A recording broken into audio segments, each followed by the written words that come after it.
Welcome to the Tech Egg. Don't get scrambled. Enjoy the video. In this video, I will show you how to make a delicious white sauce for pizza.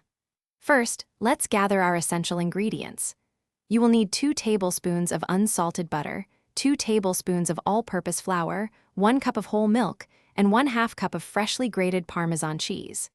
For seasoning, have 1/2 teaspoon of salt, 1/4 teaspoon of black pepper, and 1/4 teaspoon of garlic powder ready. These simple components are the foundation of a fantastic sauce.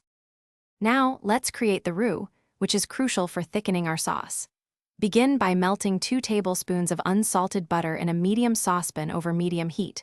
Once the butter is fully melted, whisk in 2 tablespoons of all-purpose flour. Continue whisking constantly for about 1 to 2 minutes. The mixture will form a thick paste and should develop a slightly nutty aroma, indicating it's perfectly cooked and ready for the next step. Next, we will achieve that wonderfully creamy consistency. Gradually pour in 1 cup of cold whole milk, whisking continuously to prevent any lumps from forming. Keep whisking over medium heat until the sauce begins to thicken to your desired consistency, which usually takes about 5 to 7 minutes.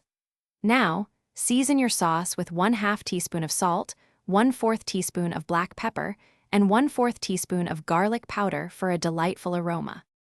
For the finishing touches, remove the saucepan from the heat and stir in 1/2 cup of freshly grated Parmesan cheese until it is completely melted and incorporated. Your rich, creamy white pizza sauce is now ready.